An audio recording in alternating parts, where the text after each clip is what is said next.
Lekavičius podcast. Čia kalbame apie technologijas, verslą ir vadovavimą. Bei ieškome atsakymų į klausimą, kaip naviguoti didžiausią organizacijos riziką ir tuo pačiu didžiausią galimybę – žmogiškąjį faktorių. Šiandien nekantrauju pristatyti vieną iš pirmųjų mano podcast'o pašnekovų, Paulių Avižinį, kolegą, konsultantą, vadovavimo ir lyderystės ekspertą. Paulius, mokydamas vadovavimo psichologijos paslapčių, išskiria vadovo emocinį intelektą, vadovo santykį su savimi ir jį supančiais žmonėmis bei darbą su skirtingomis asmenybėmis. Jam taip pat įdomi vadovavimo filosofija. Mokymų metu Paulius formuoja vadovo požiūrį ne tik į save, bet ir į jį supančią aplinką bei aplinkinius žmonės. O šiandien šio pokalbio metu kviečiu pasiklausyti apie adaptyvią lyderystę, naują Pauliaus knygą, konsultanto darbo aktualijas bei ilgametę patirtimi paremtas ateities tendencijas, kas buvo, yra ir bus aktualu vadovams. Pauliau, pirmiausia, žinoma, sveikinimai išleidus knygą. Įdomią labai knygą, tikiu, dar neteko skaityti, bet nekantrauju iš tikrųjų ir laukiu. Man įdomu, ar atsimeni tą momentą, kada kilo mintis ir kilo tas sprendimas, kad, reikia parašyti knygą apie tai.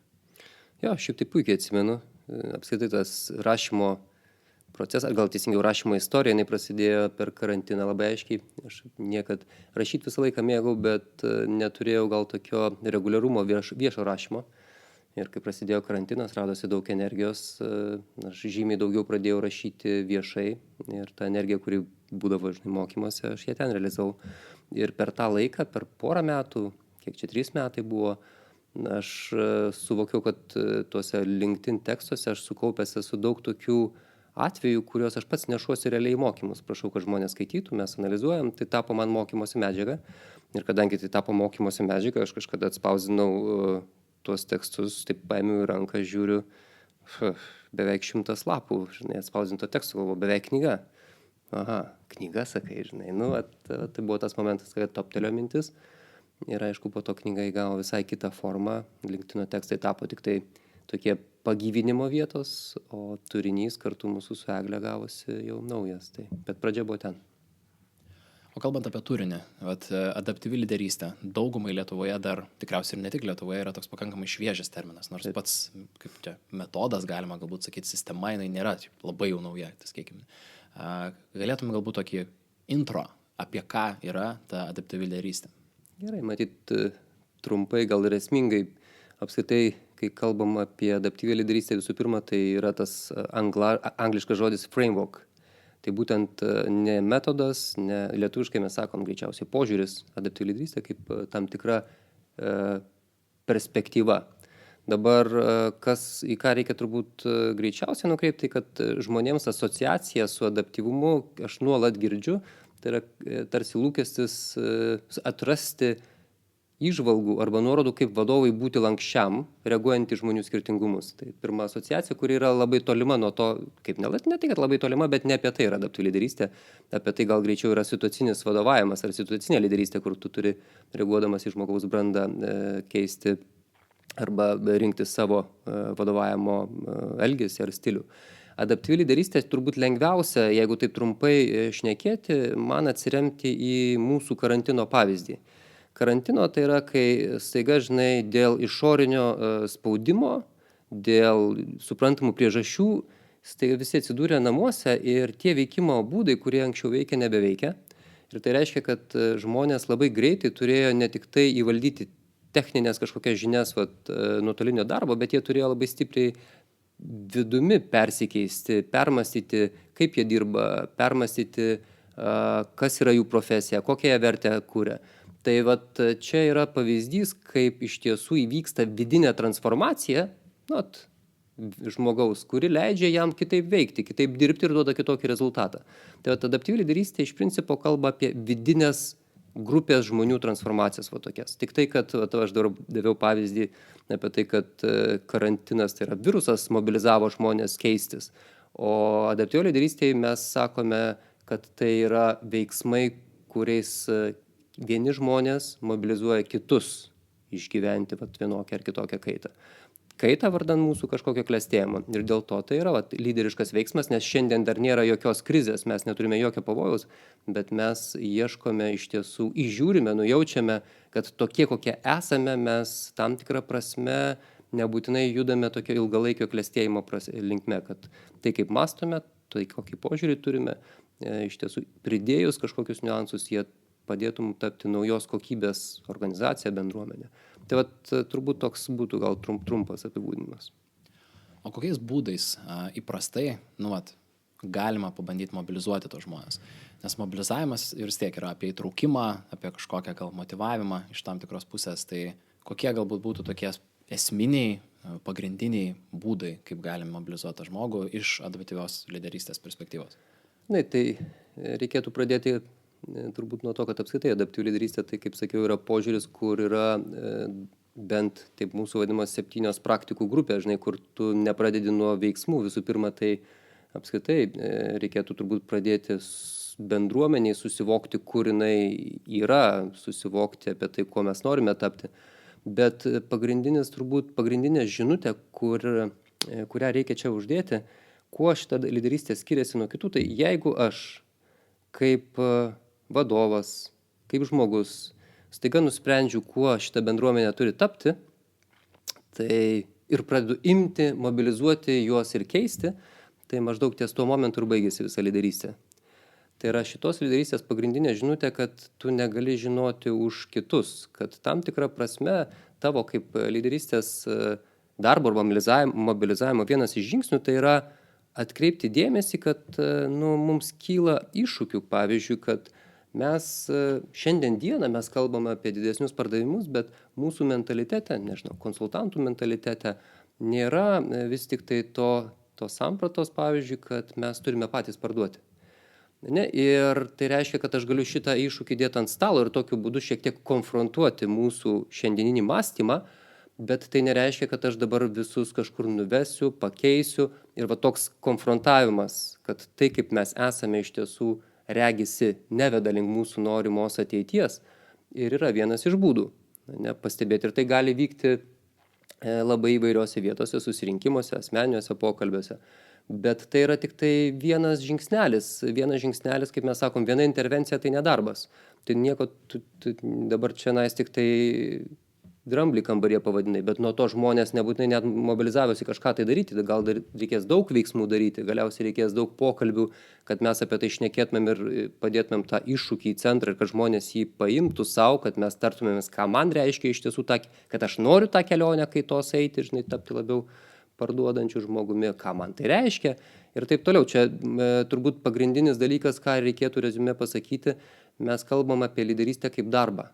Ne kaip apie vieną veiksmą, kurio tu čia mobilizuoji, pakeiti, bet kaip apie darbą, kuris yra ilgas, iš anksto nežinomas, nesuplanuojamas, kad tu iš tiesų gali tik tai kas kartą iš naujo kelt klausimą, o kam dabar atėjęs metas, kokiam veiksmui, kokiam žingsniui, ką su kuo suvesti, su kuo man kalbėtis, kad komanda kažkokiu būdu įsitrauktų į tą pokyčio darbą. Tai reziumė yra ne vienas veiksmas mobilizuoja, kad tai yra gana toks kompleksiškas darbas, kompleksiškų veiksmų visuma. Ar galima daryti prielaidą, kad lyderio kaip vedlio tokia funkcija skiriasi šiek tiek, ne? Jo, čia tu esmę tiesiai pagavai ir tai yra vienas iš esminių skirtumų. Mes labai dažnai sakom, dėl ko ir knyga vadinasi Paliekant ego lyderystę, kad esame įpratę centre matyti lyderį. Kitaip sakant, tai yra tas, kuris turi sekėjus. Tuo tarpu iš tiesų adaptyvi lyderystė sako, jeigu tu turi sekėjus tam tikrą prasme, tai tu atlieki vadovo darbą arba eksperto darbą.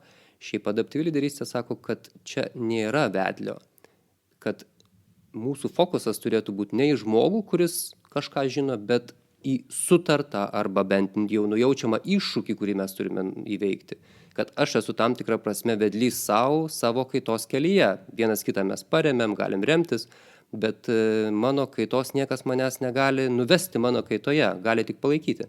Dėl to šitą lyderystę ir deda į šoną tą sampratą vedlio, žmogaus centre, kalba apie tokią bendruomeninę kaitą, kad ta lyderystė jinai gali išnirti bet kada ir bet kur. Aš pasakiau, pavyzdžiui, dabar kaip vadovas, kad gal čia mums norisi ir galėtumėm turėti stipresnį pardavėjo mentalitetą, bet šitą frazę galėjau pasakyti bet kas iš mūsų komandos, tarkime. Ir mes sakysim, tai buvo lyderiškas veiksmas. Niekas iš mūsų nebuvo lyderių, bet padarė štai tokį lyderišką veiksmą, atkreipdamas dėmesį. Kitą kartą, kai aš imsiuos kaip vadybininkas organizuoti susitikimą, nes taip gera tema, tam susirinkime, kur mes sėdėsim 10 ir šnekėsim apie šitą temą, kažkas tai kitas pasakys frazę, kuri veiks lyderiškai. Pavyzdžiui, kažkur parems žmonės ieškančius arba kaip tik pasakys, kad žiūrėkit, mes diskutuojam, bet panašu, kad kažkaip vengiame tos esminės temos. Ir tai bus visai kito žmogaus konfrontacija ir mes sakysim, štai jis ėmėsi lyderiško veiksmo. Taigi nėra pastovaus žmogaus lyderio šitoje sampratoje. Yra darbas, veiksmai, kuriais mes vienaip ar kitaip keliaujame, darom poveikį kaitai bendruomenės. Jeigu reikėtų taip vėlgi galbūt sutiršinant spalvas kartais, galbūt tai parodant tą tokį skirtumą, nes aš jaučiu, kad adaptyvi lyderystė galbūt nebūtinai yra geresnė kažkokios šiuo metu turimos lyderystės versija, kad tai yra vienas iš tokių skirtingų būdų, frameworkų, kaip galim veikti organizacijose. Kokie galbūt dar tokie akivaizdus skirtumai būtų, ypač žiūrovam, kurie dirba įprastame vadovavime arba ypač dar labai dažnai aš ir pats savo mokymų dalyvių klausdamas apie vadovavimo ir lyderystės santykį, girdžiu tokius pasakymus, kad vadovas, jeigu nori būti geras vadovas, privalo būti lyderis. Arba kad geresnė vadovo versija yra tai lyderis. Arba jeigu vadovas nesiema tarsi lyderio vaidmens, tai jisai prastas vadovas. Ir ten kiekvienas vadovas tarsi karjeros augimo kažkuriam tai kelyje turėtų turėti bent vieną tašką, kad aš turiu būti lyderis. Taip. Tai vat, kaip čia yra atsistoja tas adaptyvios lyderystės pozicija? Tai, žinai, pradedant nuo to, ar tai yra geresnė ar blogesnė, mes iš principo linkę kalbėti apie tai, kad tai yra tiesiog kitoks požiūris į lyderystę. Dabar, kuo jis yra kitoks, kad kai mes kalbame apie vadovavimą, mes kalbame apie darbus, kuriuos mes turime daryti kaip vadybininkai, kaip žmonės, kurie dirba su žmonių sistemomis, spręsdami iš tikrųjų verslo klausimus. Ir tuose verslo klausimuose yra labai daug, taip mes vadiname, techninių dalykų, techninių problemų, kurias mes išsprendžiame iš žinojimo perspektyvos. Kažkuria prasme net metiniai pokalbiai, nesvarbu, kad tai yra santykis su žmogumi. Tai yra, mes sakome, veiksmas, kuriuo tu labai vadybiškai, vienaip ar kitaip padedi žmonėms siekti savo tikslų. Čia yra daug įvairiausių turbūt žinių apie tai, kaip tvarkyti procesus, dirbti su atsakomybėm, kaip iš tiesų užduotis skirstyti ir taip toliau.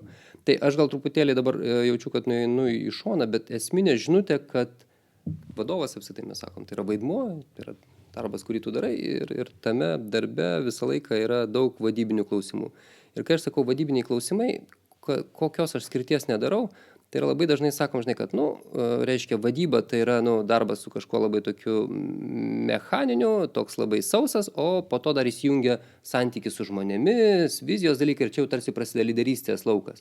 Tuo tarpu mes sakom, ne, tai yra still vadovo laukas, kad vadovo darbas yra dirbti su skaičiais, vadovo darbas yra dirbti su procesais ir vadovo darbas yra dirbti su žmonėmis. Net tada, kada jisai dirba su skaičiais, jisai vis tiek galvoja apie tai, kaip tuos skaičius tinkamai perteikti žmonėms. Tai mes visą tai aprėpiam, kad tai yra kiekvieno profesionaliai dirbančio vadovo darbas. Ir tai tam tikrą prasme čia kažkaip nelabai aš bent jau matau prasmės, kam įvedinėti naujus terminus, kad tai tampa kažkokia lyderystė. Ne, tai yra gero vadovo bruožas, kompetencija mokėti dirbti su žmonėmis, galiausiai viziją perteikti, galiausiai iš tiesų užmegzti santykį, nes tai yra vadybos dalis. Tu turi dirbti su žmonėmis, kad siektum rezultatą. Tai vat čia yra pagrindinis galbūt akcentas, kad tai, apie ką mes šnekame iki šiol lyderystėje, mes vadiname vadovavimu daugeliu atveju. Tuo tarpu čia sakome ir atsiranda nauja užduotis. Nauja užduotis ne tik tai siekti rezultato, bet dirbti su organizacijos požiūriais, tradicijomis, taip mes sakome, su jos kultūra, jeigu taip jau leisiu savo pasakyti. Nes tai, ko mes esame, ir leidžia vienaip ar kitaip pasiekti rezultatą. Ir tas laukas yra lyderystės laukas. Kitaip sakant, jisai skiriasi savo turiniu, savo kompetencijomis ir savo tikslais. Gal taip arčiausiai, galiu gal atsakyti.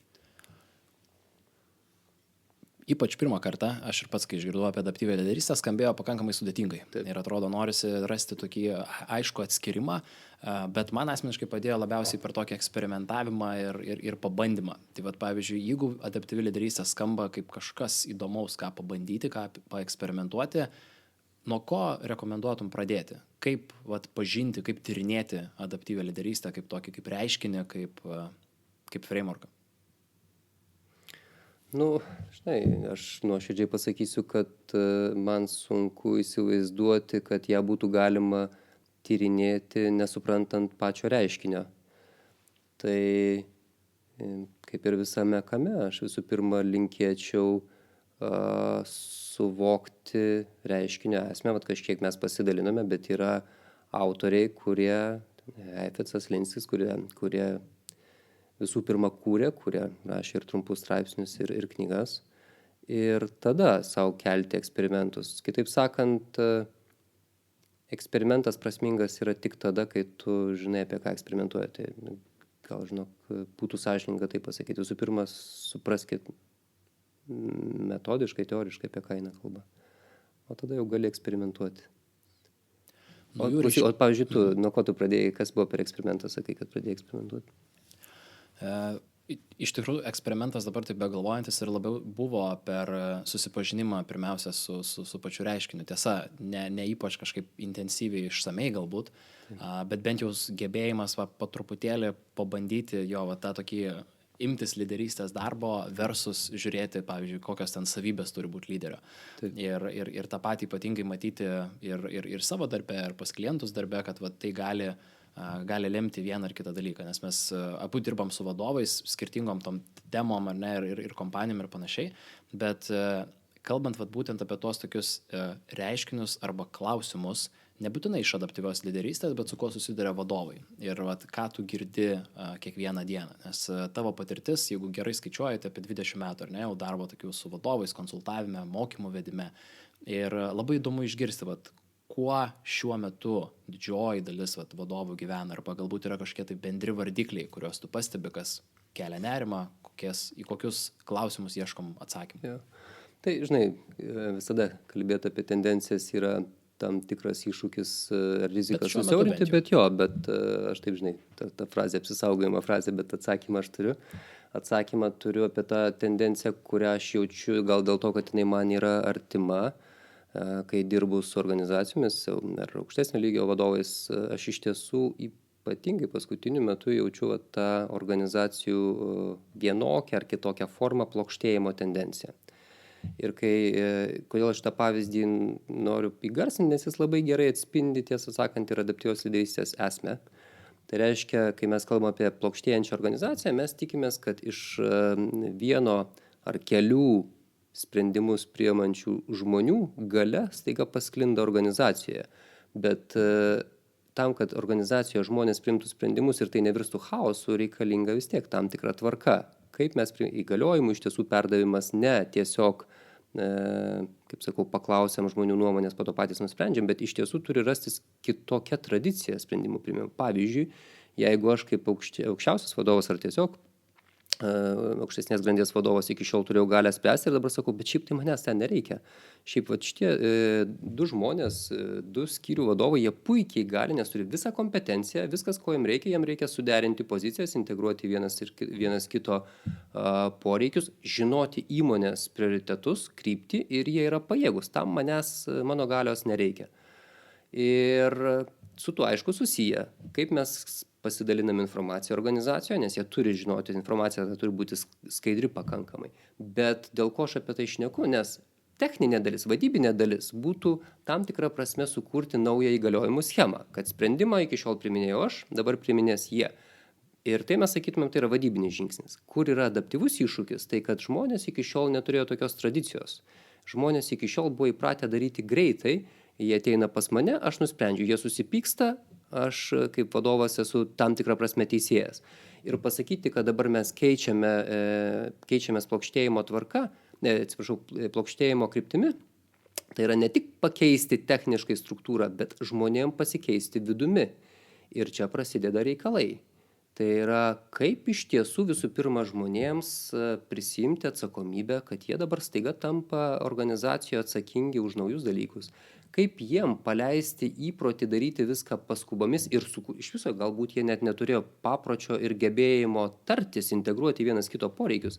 Ir visa šita kaita mes ir vadinam adaptyvi kaita, tu jos negalėjau suvadybinti, nes žmonės turės patys mokytis. Tai yra jų iššūkis, kaip pasikeis turėtų mūsų šiuo atveju identitetas ir kiekvienas žmogus turės labai savitą kelionę nukeliauti. Tai va šitam plokštėjimo pavyzdyje yra techninė dalis, kurį mes sakome, tai yra vadovo darbas, ir lyderystės darbas, tai yra iš tiesų tapti truputėlį kitokios tapatybės organizacija. Tai yra tuo pačiu metu ir viena iš turbūt populiariausių temų, nepopuliariausių, bet tokia tikrai vyraujanti tema tiek žodyno prasme, tiek kartais žmonės apskritai apie plokščias organizacijas nešneka, bet kai ateina, faktiškai aš girdžiu vis tą patį lūkestį, kad norisi gyventi, kaip sakau, suaugusių žmonių pasaulyje, kur iš tiesų mes susitinkam ir galime veikti labiau kaip bendruomenė, o ne iš tokio, žinai, gana archainio šiuo atveju galios pozicijos, kur vadovas deleguoja, vadovas priima sprendimą, arba net ir taip sakyti, vadovų komanda, žinai, vien tik tai. Tai vat čia turbūt viena iš tokių įdomiausių temų ir man ir pakankamai gyva ir plati paskutiniu metu. Manau, kad neatsiejama yra nuo tos tokios vidinės kaitos ir tuo pačiu ta vidinė kaita arba bet koks pokytis vieniems būna mažiau skausmingas, kitiems daugiau skausmingas, bet klausimas, kurį aš ir iš savo klientų girdžiu, yra vienaip ar kitaip pasipriešinimo kažkoks suvaldymas, balansavimas, darbas su to pasipriešinimu, nes natūraliai ypatingai, kas yra susijęs su organizacijom, kurios veikia, tarsi atrodo greitai, prioritetai greitai besikeičia, ir atrodytų keista arba kažkaip paradoksalu, kaip tokia organizacija priešinasi vis tiek, nes atrodo galbūt žmonės pavargę, galbūt jiems per daug tų pokyčių vyksta, ar kažkas ateina dar ir vadovas sako, temperatūrą reikia kelti, reikia organizacijai keistis, reikia mano komandai keistis, bet yra tas natūralus žmogiškas pasipriešinimas dėl įvairiausių priežasčių, ten baimė prarasti kažkokį status quo, kažkokią tai galbūt pripažinimą prarasti ar savo buvusius darbo principus, bet tiesmukiškas klausimas iš tiesų toks ir yra. Kaip mums gyventi ir kokybiškai dirbti, produktyviai dirbti, patiriant tą pasipriešinimą, ypač iš vadovo perspektyvos. Kai matom, kad ta kaita yra tokia neišvengiama, mums reikia tą padaryti. Na, čia vėlgi yra tokia, pavadinkime, vadybinė perspektyva tose pokyčiuose ir darbuose su pasipriešinimu, žinai, ir tų tipsų ir patarimų yra turbūt krūvos. Aš nesu apskritai, tiesą sakant, dažnai tipsų ir patarimų ekspertas. Kita vertus, akivaizdu, žinai, kad remtis į tos žmonės, kurie palaiko, yra vienas iš populiariausių turbūt žingsnių, bet man labiau turbūt norisi pasakyti, kad šitas pasipriešinimas yra viena iš įdomesnių adaptyvios lyderystės temų. Tai yra, apie ką mes ir kalbame. Aišku, kartais pasipriešinimas turi gal tokius, žinai, labai tiesmukas priežastis, bet neretai tam, kad žmonės pradėtų kažkaip naujai veikti, jie turi, mes kaip sakom, truputėlį perrašyti savo tapatybę. Tai yra, nu, žinai, kas tai bebūtų, jeigu keičiasi, kad ir pati kažkaip pradėm naudoti kokią nors naują programą apskaitos, kur man, jeigu man tik tai klausimas, žinai, kad man čia reikia priprasti ir aš tingiu priešinuosi, tai yra viena. Bet jeigu su tuo ateina jausmas, kad aš turiu mažiau darbo ir kad aš tampu mažiau reikalingas ir kad aš kitokiu būdu dabar turiu kurti vertę, ne, tai reiškia, kad žmogus turi permastyti labai daug dalykų, kuo jis yra, ką jisai veikia, ir jisai, mes dažnai sakome, priešinasi ne kažkokiai geresniai ateičiai, o jisai priešinasi netekčiai, priešinasi savo senojo aš mirčiai. Tai tos adaptyvios lyderystės viena iš temų, kaip iš tiesų, ir čia gal labai svarbu, kad vadybiniam požiūrė mes esame įpratę klausti, koks yra, tai kaip čia dirbti su žmonėmis, kurie priešinasi. Čia mes klausime, kaip iš tiesų palaikyti žmogų netektyje ir tokiu būdu jam padėti išgyventi. Kitaip sakant, mes kalbame apie įgūdžius, kur tu skatini žmonės, kiek galima daugiau apie tai dalintis, tu nebandai jų keisti. Čia gal toks grubus pasidalinimas, žinai, kai laidotuvėse esam ir žmonės dalinasi apie tai, kaip dabar iš tiesų jiems sunku ir keisis jų gyvenimas, mes jiem nepradėm pasakoti apie tai, kad, tau bus faina, nes turėsi daugiau laiko. Mes užsiemam tokių iš tiesų klausimusi ir per tą klausimąsi, per tą dalinimąsi žmogus neretai po truputėlį išgyvena kaitą. Tai adaptyvi lyderystė ateina iš šitos vietos, kaip žmogui padėti palaidoti seną šiek tiek tapatybės dalį, kaip jam padėti ištverti tą neapibrėžtumo laikotarpį, kad jisai galėtų gimti naujas.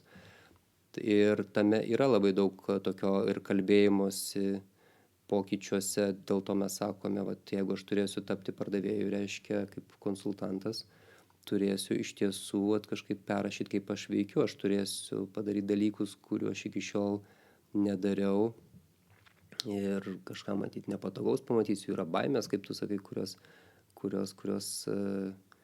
mane truputėlį prislopina, bet ir yra nerimai, kad aš kažko tai negalėsiu veikti, kaip veikiau, o aš visai komfortiškai tame turbūt jaučiuosi. Tai gal taip, žinai, čia akcentas yra, mes ten kalbam apie tapatybės kaitą, kuri yra labai artima žmogaus kartais tokiam, mirties baimėms. Ir tada atitinkamai klausimai, kaip žmogų sutikti tenais, kaip jį girdėti, kaip neskubėti keisti, tai yra adaptyvios lyderystės laukas. Toks gana terapinis laukas, beje. Aš ir girdžiu tas pačius žodžius apie, netekties išgyvenimą, arba tarsi būsena, kurią žmogus išgyvena pokytyje, yra tokia gedulo, tarsi būsena, kurią išgyventi vėlgi galbūt yra tinkamas žodis, nežinau. Čia gal aš taip pasakyčiau, neišvengiamai, jeigu mes tikimės, kad žmogus pradės naujai žiūrėti į pasaulį, kažkokį naują požiūrį valdys, reiškia, jis turės apleisti seną. Tai reiškia, kad kažkuria dalimi keičiasi jo tapatybė. Tai gedulas ar negedulas, kitaip sakant, tapatybės dalinė mirtis yra neišvengiama. Tai čia aš nežinau, ar apie gedulą mes tik kalbam turbūt ir apie tai, kad apie baimę, nenorą tenais eiti. Ir žmonės labai dažnai būna, aš taip sakau, užstringa zombių būsenoje. Tai yra taip, kaip anksčiau gyveno, jie jau nebegali gyventi, bet taip, kaip reikia, jie dar nebemoka. Ir kartais toj zombių būsenoje užstringa tokia labai specifiniu būdu, nesikeičia ir kažkuria prasme tampa mažiau gal adekvatus aplinkai, bet ten jiems yra ramu, ten jie tarsi nėra mirę dar iki galo, tarsi įsikabinę į senus darbo metodus. Jo. Bendrai konsultanto tokia darbo, kaip ir, sakyčiau, ašis yra tas pokytis. Tai yra įgyvendinti kažkokį tai pokytį kliente, jeigu taip žvelgiant labai plačiai, abstrakčiai. Kokia ta istorija arba koks tavo požiūris į konsultanto bendrai tokią veiklą, darbą, žvelgiant ypač į ateitį, nes galim turėti įvairiausių tų, galbūt čia ne apie tendencijas eina kalba, ten ar temas ten kokios jos populiarios ar nepopuliarios bus, čia visaip gali būti, bet kaip tu matytum tokio žmogaus išorinio, kuris ateina į organizaciją toks kaip baltas tarsi lapas, neturi jokių interesų į tą organizaciją, gali būti kas? Koks tas vaidmuo galbūt ateityje ypač bus pats produktyviausias organizacijom, galbūt tom plokštėjančiom organizacijom ar bendrai? Žinai, aš tai nemanau, čia gal yra pavojinga ta būsena, kurioje aš esu, bet to darbo su žmonėmis profesijos, mano manimu, jos yra gana perspektyvios, nes jas yra labai sunku pakeisti. Štai, kad, žinai, dabar galvoju, kai aš ateinu į organizaciją, aš neatsinešu, kaip konsultantas, aš neatsinešu atsakymų, aš iš tiesų atsinešu didelę patirtį, santykį ir gebėjimą klausytis, kur žmonės yra, girdėti, kur yra jų verslas, jų komanda ir padėti jiems iš tiesų susivokti, apie ką, pavyzdžiui, šiuo atveju yra reikalinga kaita, kompetencijos, kaip jas ugdyti. Ne? Tai turbūt pagrindinė jausmas, kurį aš turiu, kad konsultanto darbas vis tiek yra išpildomas per santykį. Nes jeigu konsultanto darbas būtų galimas išpildyti per žinias, tai jo seniai nebereikėtų, nes viskas jau yra parašyta. Tai, kad dabar mes turime iš tiesų žymiai patogesnius būdus gauti atsakymus, greitesnius būdus, esmės nekeičia, atsakymus visada buvo galima gauti. Ir dėl to aš manau, kad konsultanto profesija tol, kol mes iš tiesų sukuriam savo vertę ne tokio banalių žinių atidavimu, ką ir šiaip galėtų žmonės pasiimti, bet sukuriam per santykį, tol aš manau, kad mes turėsime veiklos ir manau, kad tai yra tokia, nežinau, perspektyvi konsultanto vieta. Nu, taip gana abstrakčiai atsakiau, gal jausmiškai labiau šį kartą negu žinai, konstruktyviai. Bet, nu, taip jaučiuosi. Galiu pakonkretinti, jeigu tik.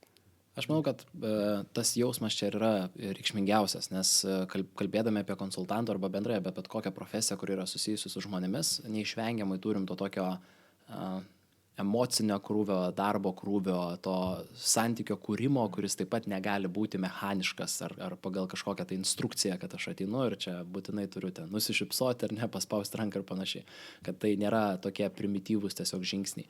Ir žvelgiant į tavo darbą, į tavo tokią kasdienybę, darbą su grupėmis, su vadovais ar ne, su skirtingais žmonėmis, direktoriaus iki vadovo pareigos, OVC Consulting, knygos rašymas ir kuris irgi taip pat buvo, na, tikiu, kad pareikalavo nemažai ir laiko, ir energijos, ir ypatingai to tokio kognityvinio susikaupimo, mąstymo, kas irgi yra kaip atskiras darbas. Kaip tu suvaldai, subalansuoji tiek daug, atrodo, visko, nes iš šono tai atrodo tikrai visko labai daug, labai taip intensyvu, o laiko visi turim vienodai. Tai kaip tau pavyksta rasti tą tokį ekvilibrimą, balansą?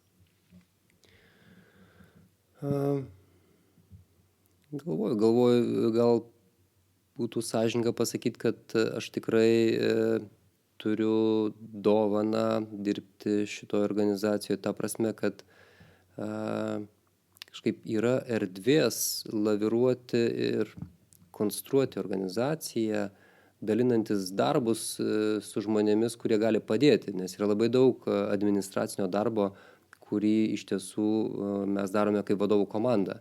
Ir jeigu, žinai, turint omeny, kad mūsų organizacija santykinai nedidelė, jeigu visų pirma visą tą administracinį darbą turėčiau daryti aš, tai būtų reiškia, aš jį tik tai ir turėčiau daryti. Tai iš tiesų aš esu dėkingas ir džiaugiuosi, kad mes šitoje organizacijoje galime dalintis labai stipriai visų pirma tam administravimo valdymo veiklom. Tai vienas dalykas, tikrai čia didelė pagalba yra komandos vadovų.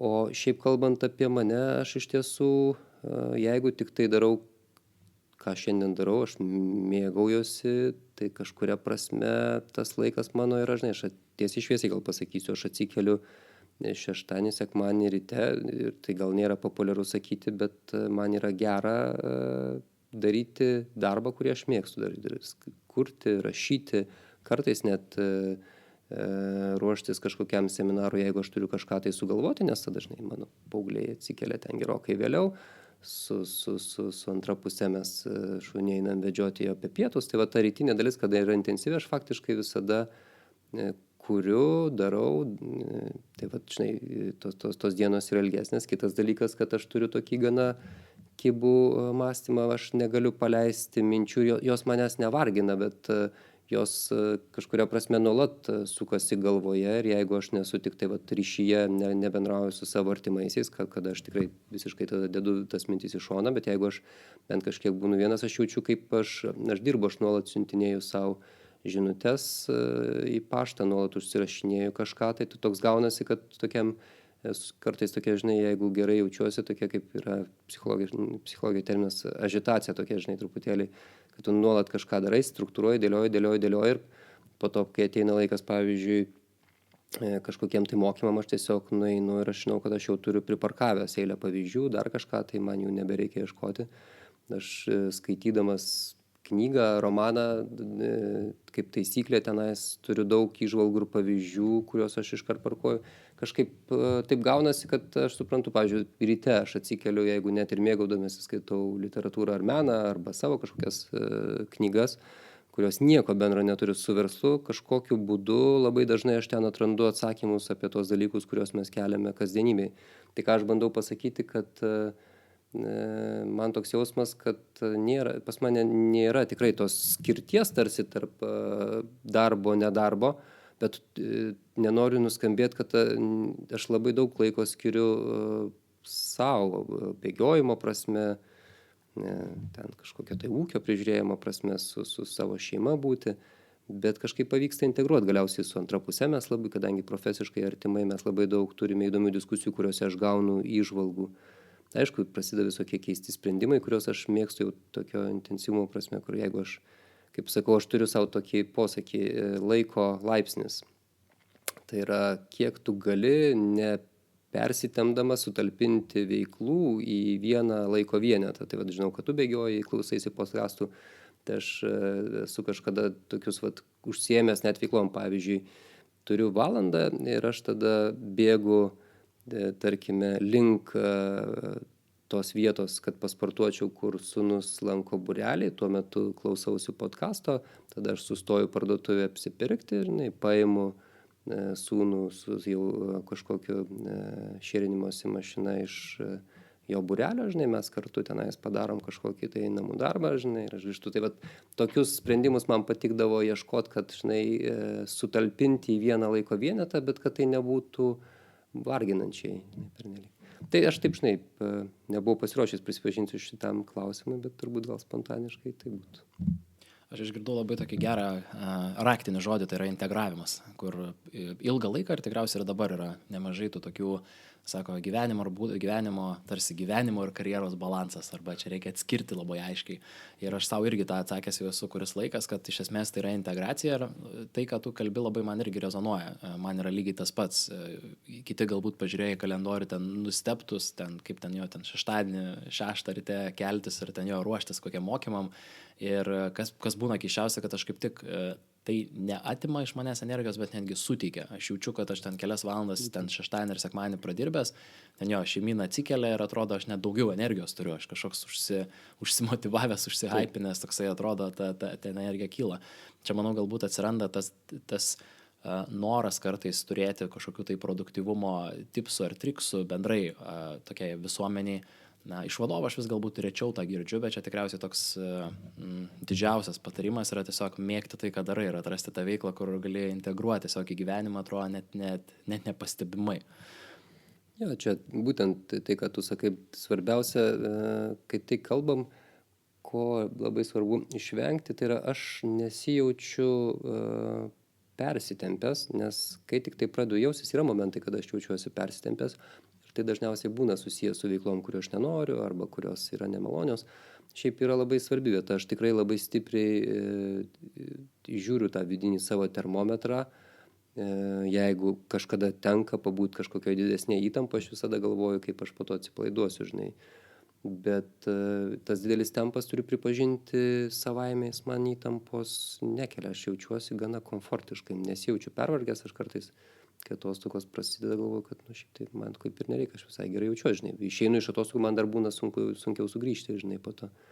Bet yra tikrai daug laisvalaikio ir taip yra. Ir dar vienas dalykas, kurį aš irgi tavęs dabar beklausydamas suvokiau, kad aš labai griežtai ir labai daug žymiuosi kalendoriuje, ką darau. Man kalendorius yra labai reikšminga vieta, aš jeigu įkelu į kalendorių, tai yra šventas reikalas. Tai yra pirmas atskaitos taškas, bet aš ten rašausi viską, rašausi ne tik darbus, bet ir savo laisvalaikio reikalus. Ir ten yra lygiai taip pačiai įtraukti šeimos reikalai ir aš rezervuoju, ką žinau, ir tu darai.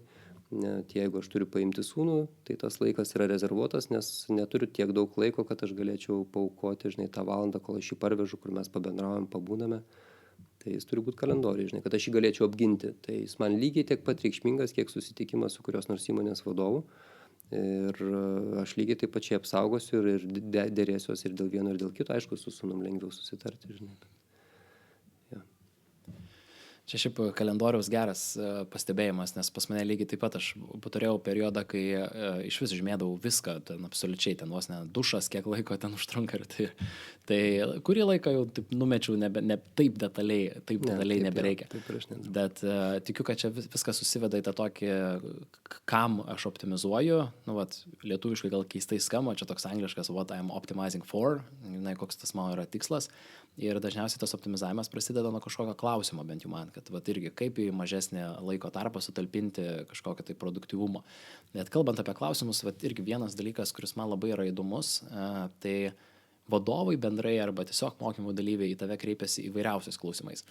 Ir tikiu, kad yra klausimų, kurie pasikartoja, tikiu, kad yra klausimų, kurie galbūt atrodo jau atsibodę šiek tiek ar ne, arba ten daugybę kartų girdėti.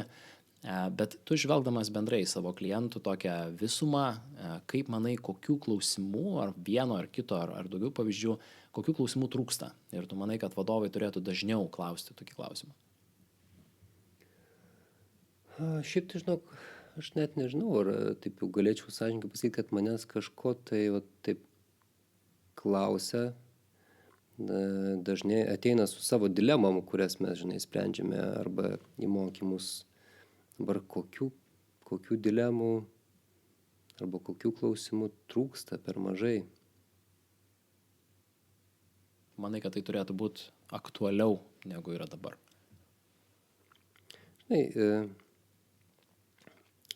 Tai gali, aišku, šiek tiek nuskambėti banaliai, bet reikia pripažinti, kad mano profesinė veikloje aš turiu tokią prabangą dirbti su temomis ir su organizacijomis, su kuriomis kažkokiu būdu pakeliui, vertybiškai, reiškia, tie klausimai kyla, kurie man atrodo adekvatus, dažniausiai, apie save, apie žmonės, apie tokius iš tiesų ne tik tai, nes aš dabar mažiau dirbu su vadybiniais sprendimais, ne tiek apie sistemų kūrimą, kiek apie iš tiesų, pavadinkime taip, vadovo veikimą toje sistemoje, žmonių sistemoje, bendraujant, priimant kažkokius žmonių sprendimus, nukreipiant. Bet link ko aš vedžiau, kad jeigu ir trūksta, tai aišku susiduriu su situacijomis, kai į, pavyzdžiui, įmonių susijungimą stil žiūrima labai techniškai ir tu supranti, kad ateini su bandymu papasakot, kad jūs susijungsite dvi žmonių sistemos ir kad reikia galvoti apie tai, kad tai nėra Excelis. Ir supranti, kad pradedi vystyti temas, kurioms organizacija nebūtinai pasiruošusi, jai lengviau galvoti apie tai, kaip mums čia sukurti strategiją, kaip sudėlioti struktūrą, kaip padalinti atsakomybės, kaip čionais sudėlioti atlygio sistemą, kurie klausimai yra labai teisingi, bet tas klausimas, o kaip sukurti naują tapatybę iš dviejų senų, jisai nėra toks aktualus. Ir jeigu sakyčiau, kad kažkokių tų klausimų pristinga organizacijose, tai dažniausiai šitos tokios labai neapibrėžtos temos, kurią aš šiaip ir laikau adaptyvios lyderystės tema. Tai yra ne tik vadybinių klausimų, bet kaip žiūrėti organizaciją sistemiškai, kaip iš tikrųjų suvokti, kad žmonių, tarpusavio ryšiai, kad žmonių tarp vieno į kitą reakcija, kad žmonių naudojamas žodynas, kad žmonių tapatybė yra nemažiau reikšmingos temos, negu vadybiniai sprendimai. Tai ta vieta kartais vadovus gąsdina, nes jinai neaiški, nematoma, jinai nesukontroliuojama, neaišku, ką su ja daryti, čia nėra tipsų. Ir nuo tų temų, tada nuo tų klausimų vadovai nusigręžia labiau į vadybą, kuri yra būtina, reikalinga, labiau suprantama, bet jinai neapriepia visumos organizacijos. Tai yra pametamas organizacijos kaip gyvo organizmo, potyris. Tai ta vieta gyvumo, ne mechaniškumo, jinai kartais lieka užribyje. Organizacija žiūrima kaip dažniau kaip tokia, ne piktai šnekant tokia, bet gana mechaninis reikalas, kurį reikia išspręsti, sutvarkyti ir suvadybinti. Tai ta sistemos dalis, gyvo organizmo dalis lieka užribyje. Čia tikriausiai ateina į areną kartu ir bendrai tas toks techninės adaptyvios problemos, kur mes su vadyba galim iš esmės viską sudėti kažkokią instrukciją, daugiau mažiau. Ar ten kompanijų sujungimas, ar turim kalbą apie ten projekto valdymą, ten pokyčio diegimą, bet tai, kas yra galvoje ir širdise, yra gerokai sunkiau. Tai šiaip labai yra įdomu išgirsti, nes mano patyrimas yra panašus į tą bendrai tokį darbą su vidumi pirmiau. Ir aš netgi savo esu išsistatęs to tokį eigą, kad jeigu dirbam, tai pirmiausia vis tiek pradedam nuo tokios mental dalies, tai yra tokio proto, ir tik tada einam į strategiją, į taktiką ir visur kitur. Nes pastebiu, kad dažnai daromas yra šitas tokia klaida, kad užsidedama labai daug dėmesio į strategiją, nepasirūpinus prieš tai, nepasidomėjus tais pačiais žmonėm, nematant, ko jie gyvena, vat, tą pačią nesuprantant jų tapatybę, sakykime. Ir tuomet kartais netgi spėliojama, kad galbūt čia strategija bloga, galbūt čia kažkoks tas projekto valdymo kažkoks įrankis netinka čia mum, nors pasigilinus supranti, kad čia ne įrankyje bėda, o tiesiog kažkame prieš tai buvusiame arba taip ir neįvykusiam darbe. Pritariu. Aš dažnai dar tas beklausydamas tiesiog irgi pratęsiau tavo klausimą apie tai, apie ką neklausia. Gal sakyčiau, dažniausiai ir noris man išversti tą klausimą, kad mano manimu aš girdžiu klausimą, kurio nenorėčiau girdėti. Tie klausimai tai yra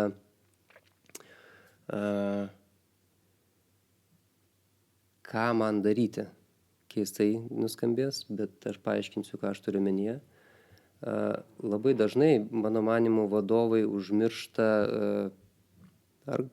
mano manimu užmiršta, ar gal nesuvokia, kad vadovavimas kažkuria prasme, vadyba bendraja prasme, tai yra man kaip amatas, kaip rūpintojėlių drožinėjimas. Reiškia, tu turi žinoti medienų niuansus, tu turi įgūdį turėti, kompetenciją, tokią, drožinėti ir tu jo gali išmokti. Bet kai tu ateini į vadovo vaidmenį, tai reiškia, kad drožinėjimui tu gali pasiruošti iš anksto, bet kai tu ateini į vadovo vaidmenį, prieš tave versis klausimai, į kuriuos tu neturi atsakymo tol, kol tas klausimas čia ir dabar neiškilo. Ir tas klausimas salėje arba užribėje, ką man daryti, kartais jisai skamba be jokio konteksto.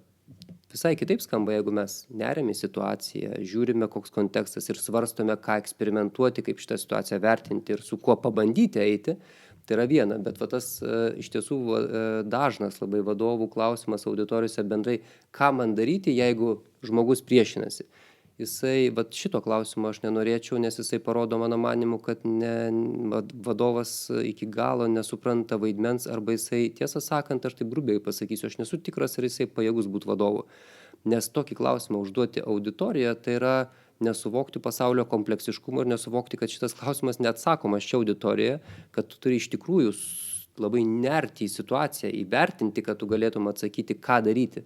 Vien jau paklausti, ką man daryti, kai žmonės priešinasi. Tai aš tą labai turiu pripažinti, dažnai stebiu abstraktų klausimą, tikintis konkrečių atsakymų. Ir kas yra blogiausia, kad išgirdę konkrečius atsakymus, jie nusiramina, galvoja, kad jie turi atsakymą.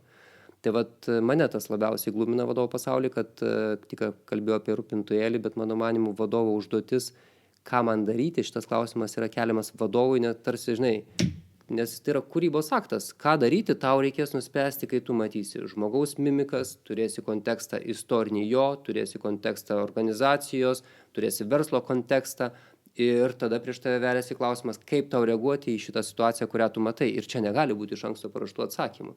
Ir jeigu tu ieškai tipsų, mano manimu, tu nesupranti savo darbo esmės. Ir tai nereiškia, kad tipsų nereikia, nereiškia, kad nereikia dalintis gerosiomis patirtimis, aš nenoriu, nuneigti tos dalies.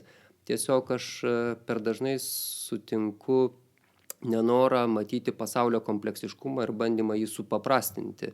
Ir kai tą daro ekspertai, manęs tai nestebina, aš tą galiu toleruoti, bet kai tą daro vadovai, mano manimu, yra labai didelė bėda. Tai čia išvertus tavo klausimą į kitą pusę, kokio klausimo negirdžiu, tai greičiau kokio aš girdžiu ir nenorėčiau girdėti. Čia labai taiklus išvertimas.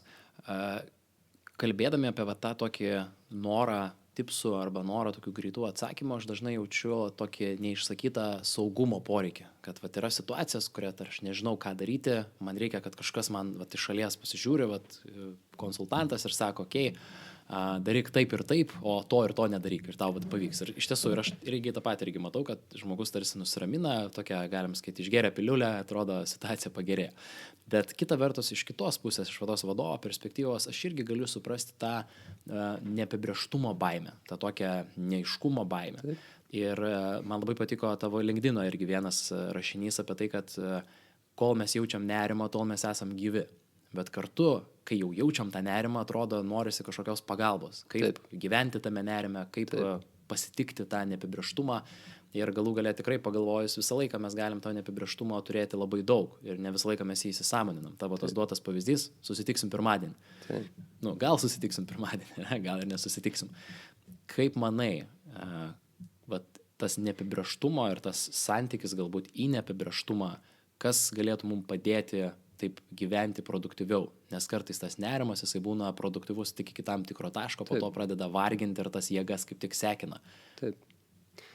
Tai čia šitam tavo klausime ir replikoje yra dvi temos. Viena iš temų, tai ką tu tik pasakėjai, kad vadovas tarsi prašo tų patarimų bandydamas nusiraminti.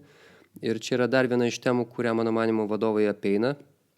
Tai yra kiek galima tokį tikrai, nežinau, turtingesnį savęs pažinimą, kai tu darai kažkokį veiksmą ne dėl to, kad tai yra naudingo, dėl to, kad patenkintum kažkokius nusiraminimo poreikius. Ir mano manimu tai yra irgi vadovo, dėja, atsakysiu antrą klausimą, bet būnant čionais kartais vadovo brandos stoka, kai jisai nesuvokia, jog tai, ką daro, jisai daro, nu, va, kaip čia sakau, butaforinis veiksmas.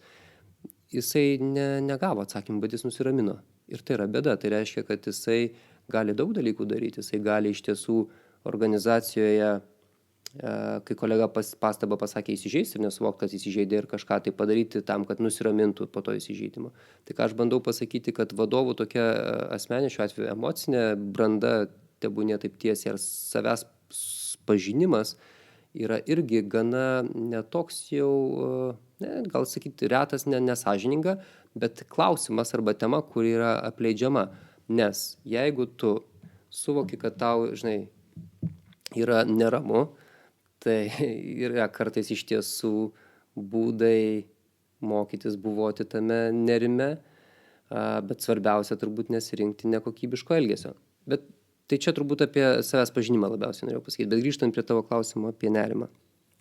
Tai nerimas šiaip jau jisai visada mobilizuoja kažką daryti ir ne visą nerimą reikia, kaip čia aš sakau, žinai, dabar taip nerimauju, nu ir gerai, reikia pabūti su juo, nu ne.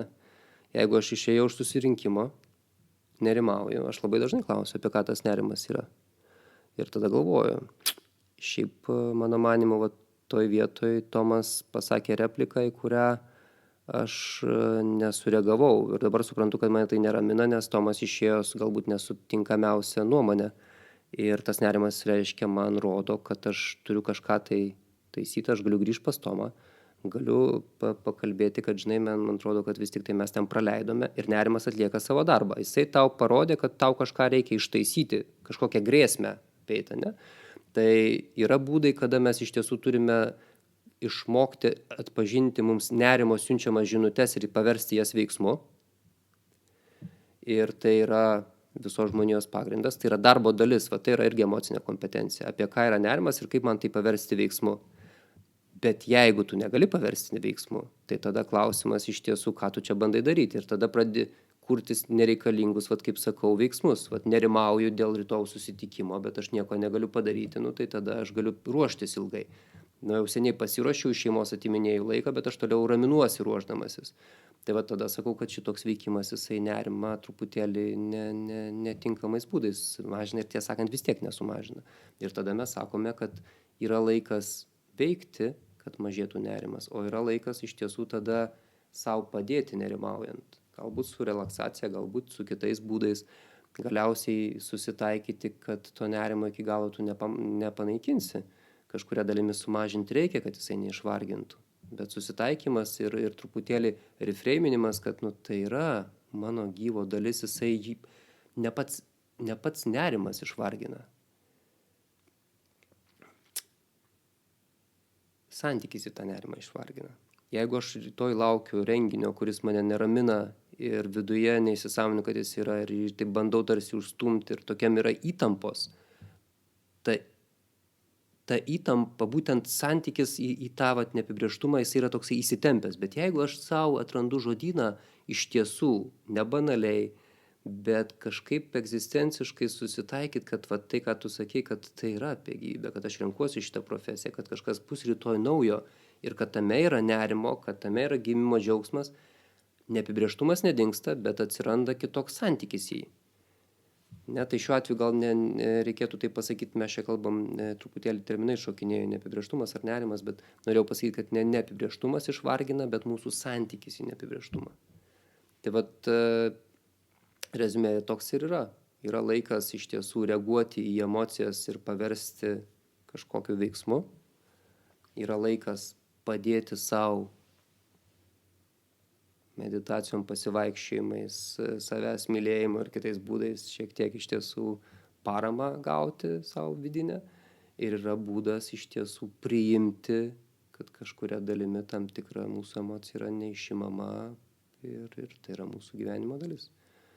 3 bent jau man į galvą ateinantis būdai reaguoti į skirtingas emocijas. Tai būtų neapibrėžtumo išgyvenimas ar nerimas ar visos kitos. Čia neapibrėžtumas, manau, irgi gali būti ir labai teigiamas dalykas, jeigu mes laukiam kokios staigmenos. Staigmena irgi yra neapibrėžtumas, ne? Laukiam vakarėlio, nežinom, kas gausis. Ir tas nerimas neatima, jeigu man ypač rezonuoja tas supratimas. Ir aš pats save tai ilgą laiką laikiau ir dabar gal vis dar atsitinka to tokia overthinking. Tai yra labai, nežinau, tokia per didelė analizė kažko, tai kur jau seniai supranti, kad nieko naujo jau nebegims iš to, bet kažkaip vis tiek tas labai suskambėjo tavo pasakymas, darydamas tarsi bandai nusiraminti, bet iš tikrųjų tos ramybės neatsiranda daugiau. Ir ypač sunku būna identifikuoti tą tašką, kad jau atėjo metas tą nerimą kažkaip patraukti ar susitelkti kažkokį tai relaksacijos dalyką, o ne dar ant viršaus daryti kažką neproduktyvaus, sakykime. Tai aš šiandien turėjau, tarp kitko, labai panašų potyrį, dabar kaip tu pasakai, prisiminiau, tiesiog turėsiu vieną irgi su vadovais sesiją ir visada, kada ateini ne su kažkokia iš anksto parengta tema, o su fasilitavimo poreikiu, kur reikės remtis į grupę, visą laiką yra to neapibrėžtumo ir aš kuriu programą, dėlioju programą ir aš suprantu, kad neateina iki galo toksai pasitenkinimas, kad aš dar nežinau tiksliai kaip, žinai. Arba teisingiau, tiesą sakant, žinau, aš jau tą karkasą turiu, bet aš nežinau, ar tai yra pakankamai gerai, žinai, ir aš dar žiūriu ir galvoju, kad reikia dar, bet aš jaučiu, kad buvo ta vieta, kur būtent tai ir pajutau, kad kažkuria prasme geriau aš šiandien nesugalvosiu, dar yra laiko ir aš sugrįšiu ir kažkoks toks buvo savo tarsi vidinis liepimas dabar paleisti ir palikti, kad aš nebandyčiau pasiekti to, kas yra nepasiekiama, tol, kol aš nepamatysiu tos grupės ir kol mes nepradėsime dirbti. Vis tiek aš turėsiu reaguoti, kai kurios niuansus keisti, žinai. Ir dabar ant popieriaus žiūrėdamas, aš čia jau dabar turiu, aiškią struktūrą. Ar yra ramu, kad bus gerai? Ne. Tenka dėti šoną. Tai šiandien turėjau tiesiog tą jausmą ir prisiminiau labai, turbūt jeigu būtų prieš 10 metų, aš šiaip buvau ypatingai nerimastingas, tai aš ten galėčiau turbūt užstrigti 3 valandom. Ir dabar aš suprantu, kad gal ir dėl to srauto yra atsiradęs po truputėlį įgūdis, kad kažkurioje vietoje, kaip tu sakai, pastebi, kad viskas reikia paleisti ir judėti toliau, nes jau darosi nebeproduktyvus veikimas, o tik tai bandymas padaryti, kas yra nepadaroma, kažkaip užsitikrinti, kad čia tikrai bus gerai. Nežinai, ar bus gerai, dar reikia žmonės pamatyti. Ja.